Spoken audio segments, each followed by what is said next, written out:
I'm Laura the Library Lady, and I have another poetry book, School Supplies.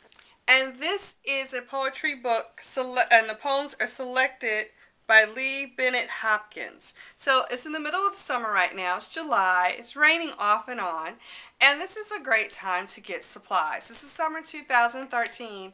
And I don't have any kids or anything, but Walmart had such great art supplies like markers and colored pencils, 50 cents, 25 cents. So I have a whole box. I have 2 boxes full of things because I'm always with my paper and my pencils coloring, creating, because I love art so much. And I love poetry, and I love writing, and I love reading. But more than anything else, I love when students are successful. See, I'm this faculty member who's sitting in her robe watching the child that she's worked with for 4 years walk across that stage and get their diploma. And each one of us who is a part of that child's education wants each child to be successful from pre-K to 12th grade. And reading is fundamental, and this is a great book. And I had the great pleasure of meeting Mr. Lee Hopkins some years ago, back in the 90s, and here's his signature right here. Thank you, Mr. Hopkins. And it says, to Laura, happy poetrying, and it's $19.99. So this has been about 15 years ago. And this is a great book. You can buy it online at your favorite bookstore. But I'm a what? Librarian. I'm the library lady. So what is my #1 recommendation? You got it. Go to your public library and check this book out. And if you ever can't find a book in the library, just talk with the librarian. You can get an interlibrary loan, and it may be available online as well. So I'm looking at this book, School Supplies. One of the key components for your child being successful is having the right supplies. Do they have to have them all at the same time? No, but getting a little bit at a time is very good.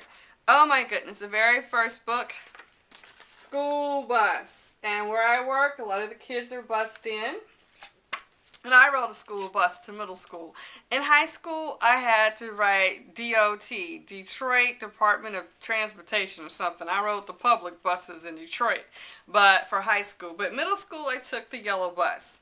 So this says School Bus, and this is actually by Mr. Hopkins. This wide awake, freshly painted yellow school bus, readied for fall, carries us all. 16 boys, 14 girls, 30 pairs of sleepy eyes, and hundreds upon hundreds of school supplies.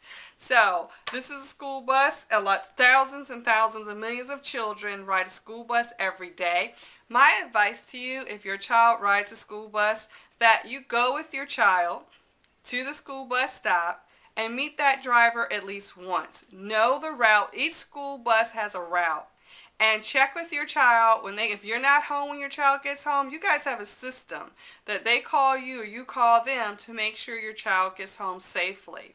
And even in high school, get to know that bus driver, because if that bus driver knows you and you know that bus driver and you know that route, if anything happens, God forbid, you have the information, you know the route. And because sometimes little kids get off on the wrong stop. There's been horrible incidents where children are left on a bus and at the school bus depot. Know where your school system depot is, because all the school buses are kept in 1 or 2 locations in your school district. And believe it or not, when I was in Detroit, I knew where the bus depot was, and where I work now, I know where the bus depot is.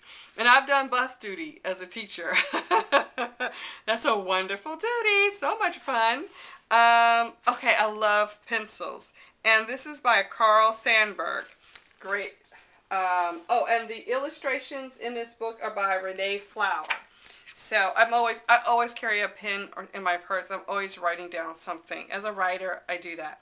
From Pencils, Carl Sandburg.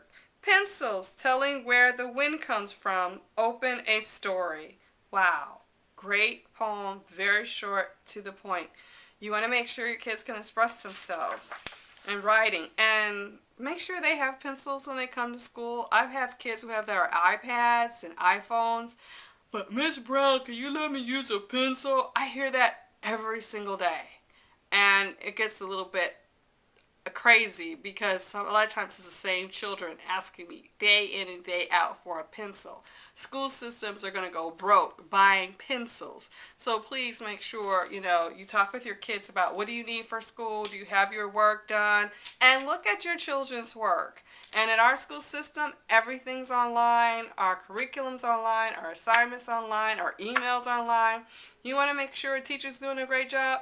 Email them. Show up. Be active. Be engaged. And please, know your teacher's name. I've worked in schools where the parents didn't even know their teachers' names.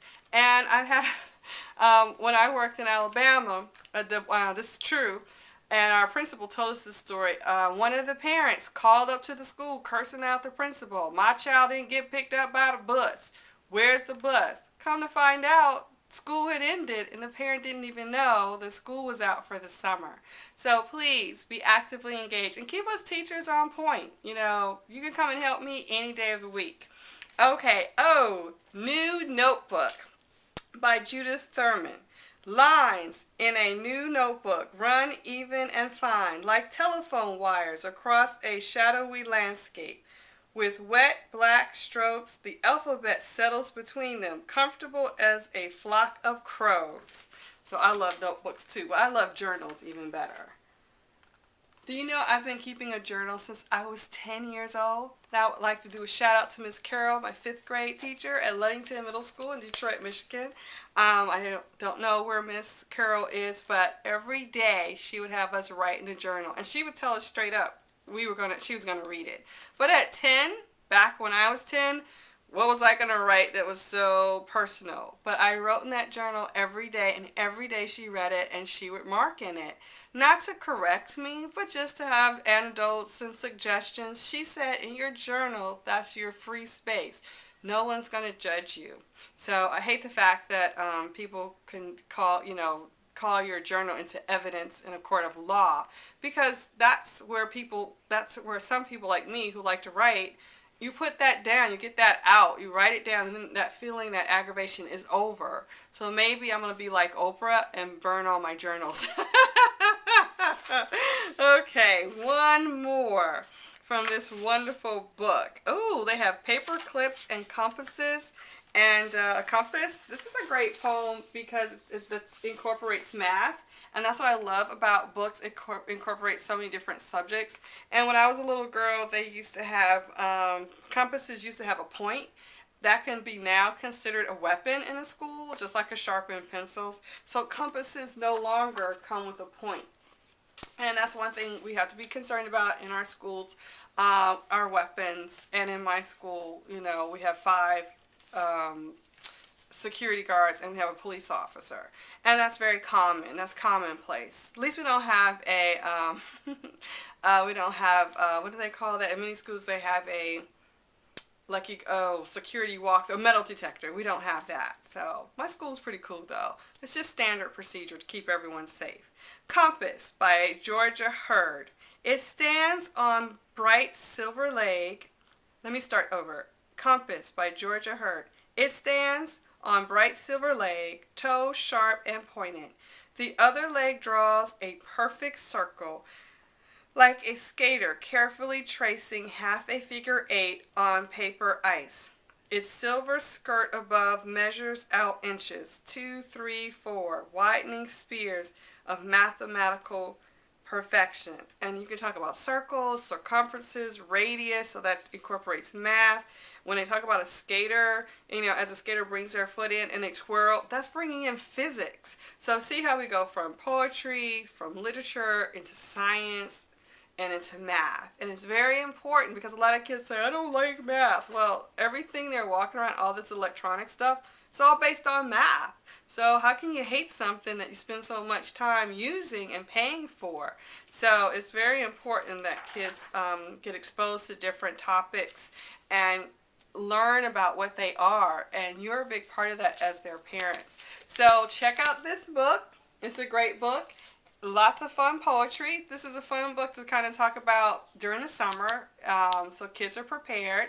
And please make sure your kids have everything. One of the things I do like to tell parents, and I've experienced this. Please be very careful, especially with young children, if you're sending them to school with a large sum of money, because kids often pull that money out and that money is stolen and the kid is crying, or bringing expensive toys or things to school. If there's something that you need, that your child has to have, write the teacher a note, call the school, so we as teachers are prepared and we can make sure the child doesn't pull that out. I have seen that happen time after time again. The child is hysterical. All instruction has to stop. And then, it just puts the teacher in a very difficult situation, because what are we supposed to do? Search each child? It's a very uncomfortable position. So please be aware that if you have very young children, that if you send them to school with anything extremely expensive, that you let us know. If it's an iPhone or any kind of electronic, make sure their name is clearly on it, or lock the screen. And then tell your child when and when not to use it. We have a huge problem with, teaching, and kids are texting back and forth, and we incorporate all that into our instruction to the best of our knowledge. But sometimes everything has to be turned off so the kids can really engage in what we're doing. So please work with that on us. And if, and we as educators are continuously being innovative and working with what we have available to us to incorporate technology into education. But sometimes these gadgets and objects become a problem and a distraction. And just like the compass can even be turned into a weapon. We're dealing with a lot in school. So anything that you can do to help us out, that would be great. And one of the things that you can do is spend time reading with your child. Enjoy! Have a great summer break!